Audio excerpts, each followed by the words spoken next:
Советниците на денешната седница на Советот на општина Куманово донесоа одлука за измена на распоредот на средствата на буџетот на општината за годинава, како и одлука за ставање вон сила на одлуката за измена на распоредот на средствата на буџетот од 5 мај годинава. Овие одлуки произлегуваат од потребата да се согласиме со нападствијата кои што во изминатиот период ги добивме од секторот од Министерството за финансии. Така да првата одлука има за цел да се стави вон сила одлуката која што беше донесена на претходната седница на Совет. Знаете дека на претходната беше седница усвоена одлука со која што се измени распоредот на средствата на начин на кој што се измени, при што истата одлука беше веднаш доставена до секторот за буџети во Министерството за финансии и од нивна страна добивме нападствие или известување дека за да истата одлука биде спроведена, износот на ставки кои што се намалуваат не смее да надмине 20% од веќе одобрените ставки. Во претходната одлука беше износот намален за 50%.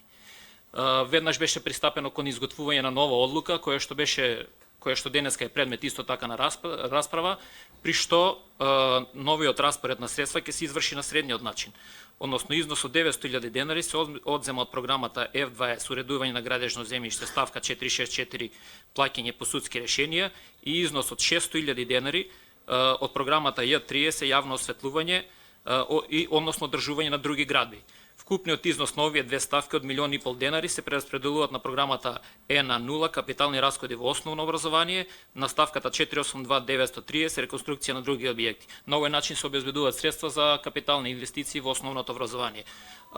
Останатите ставки од одлуката се идентични како и во претходната одлука, односно износ од 3 милиони денари од програмата ЈДБ, изградба на улици, мостови и кружни текови, ставка 482930 прераспределуваат на програмата ЈЛ0, други комунални услуги, капитални расходи, акции и друг капитал.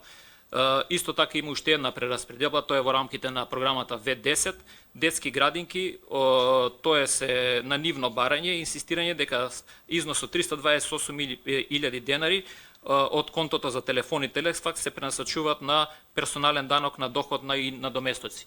На овој начин сме постапуваме по насоките и нападствијата од страна на Министерството на финансии. Значи оваа точка е поврзана со пазаришта, со пренамена на средства на пазаришта, за да можат луѓето да земат социјално осигурување, затоа и е толку брзо свикана оваа седница за да може да се исплатат, односно да социјално и здравствено осигурување да се дадат на луѓето вработени во пазаришта.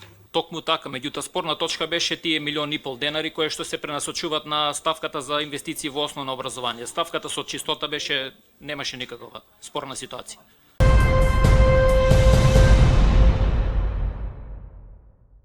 Средното техничко училиште Наце Буѓони викендов беше домаќин на 61-иот државен надпревар на младите истражувачи и 62-иот државен надпревар на младите техничари и природници од Македонија.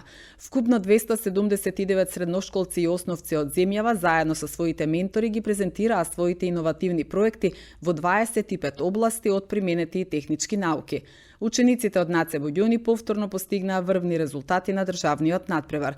Матеј Глигориевски освои прво место, а Андреј Јаковски второ во област роботика.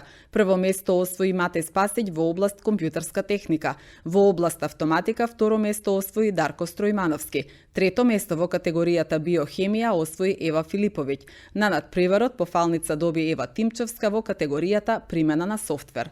Организатор на настанот е Народна техника на Македонија во соработка со Сојузот на Сдруженијата на млади истражувачи од Македонија, Наука на млади, Сојузот на клубови на млади техничари и природници и Народна техника Куманово. Ова не се класични надпревари како што ги организираат училиштата, туку се представуваат истражувачки иновативни проекти, истакна Пере Митрев, директор на Народна техника на Македонија. Пред присутните се обратија и председателката на Сојузот на Сдруженијата на млади истражувачи, магистар Сонја Миленковска, и директорот на училиштето Наце Буѓони Драган Јаневски, а надпреварите ги прогласи за отворени председателката на Советот на општина Куманово Ивана Ѓоргиевска. Наце Буѓони е училиште чии што почетоци датираат уште далечната 1964 година, најпрво со машинската струка, која што е отворена за потребите на кумановското индустријско компанство. Во средината на 80-те години е воведена електротехничката струка и во почетокот на 21 век е воведена здравствената струка профилот медицинска сестра. Вкупно имаме 1900 ученици и настава се изведува на 12 јазици, на македонски и на албански наставни езици. Денеска во корелација со Народотехника на Република Македонија одржиме два надпревари, 61-виот државен надпревар млади техничари за учениците од основните училишта и 62-виот државен надпревар млади техничари за учениците од основните училишта. Пред се, би сакала да изразам огромна почит на суштинските ученители на оваа манифестација, на учениците и на нивните ментори. Тие се особено заслужни во одржувањето на повеќе деценискиот континуитет на продуцирање стручни и научни потенцијални кадри, преку заемен ангажман, кој што се состои од препознавање, поттикнување и развивање на творичките способности на талентираните ученици, кои ги започнуваат своите први чекори во научно-истражувачкиот свет. Затоа, нашата задача е да им овозможиме на младите истражувачи, предводени од нивните ментори, да ги представат истражувачките резултати и сознанија кои што во иднина би биле применени во најразлични сфери на човековото живење. Народна техника на Македонија секогаш била дом и фамилија на сите млади. Наша пракса е секогаш да вклучуваме млади од нашите училиште. Ви гледам областите во кои што ќе се надпреварувате и мора да ви кажам од додека дека вие сте всушност идејата на Македонија и на Куманово. Ви посакувам многу успех во надпреварот и секогаш нека победат најдобрите, најиновативните и најекстра деца.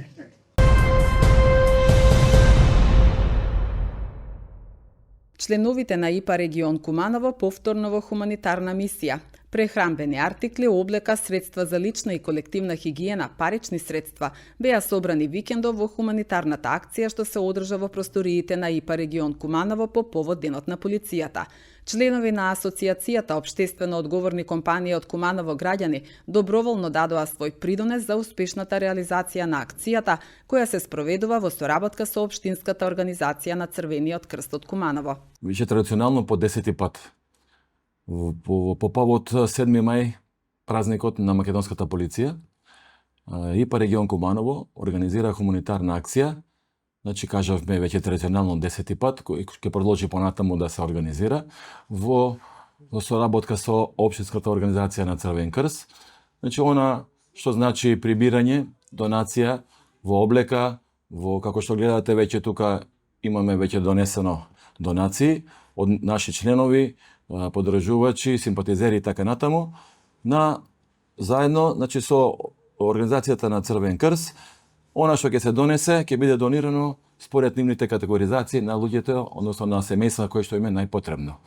Значи, како и секоја година, очекуваме ова година, значи, акцијата трае од 10 до 15 часот, очекуваме дека ќе има поголем одзив, така би требало да биде од година во година, инаку традиционално, покрај овие акции што ги организираме како хуманитарни, следи ИПА регион Куманово, следи подготовка за редовното годишно собрание, кое традиционално, пак ќе кажам, го организираме во есен, значи првата недела месец ноември, првиот викенд, така да подготовките се во тек. Имаме и други планирани активности, како што се патувања во пријателски земји, односно региони, побратимување со некои региони, така да за тоа ќе бидете накнадно известени. Ние досега имаме, да не ви излажам, мислам дека се 6.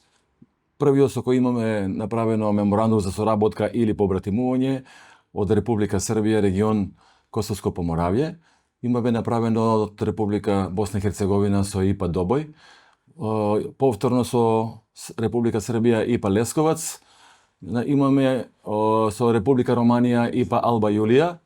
Сега сме во припрема, значи ќе одиме во Молдавија со ИПА ГИЕС регион, да направиме исто така едно побратимување за понатамошна збогатена соработка. После Скопје како главен град и како поголем број на членство, ИПА регион Куманово е втора во Република Македонија по бројност. Секоја година, секој месец имаме зголемување на членство. Сега можеме да се пофалам дека веќе сме кон 900 како бројка, што значи многу добра, голема бројка. Втори, после ИПА Скопје, бидејќи тие се сепак голем град, повеќе полициски станици, повеќе луѓе, вработени полициски службеници, така да ние сме веќе второ рангирани во Република Македонија, односно во националната секција на ИПО Македонија.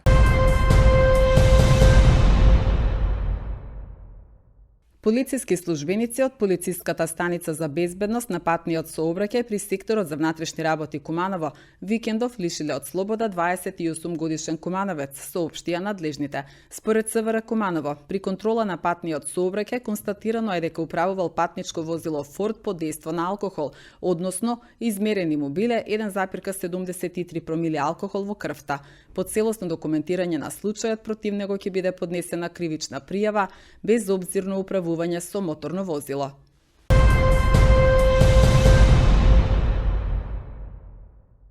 Кумановци во изминатите 2 години покажале грижа за животната средина. Граѓаните собрале 247.218 парчиња отпад, шишиња и лименки преку повратните вендинг машини на Пакомак, со што општина Куманово е меѓу 10 општини со најголем број собрани парчиња отпад во државава, објави општина Куманово. Моментално на територијата на општината регистрирани се 1193 корисници, чија бројка постојано се зголемува. Општина Куманово апелира до сите граѓани да внимаваат каде го одложуваат отпадот и да бидат сигурни дека истиот ќе заврши на вистинско место.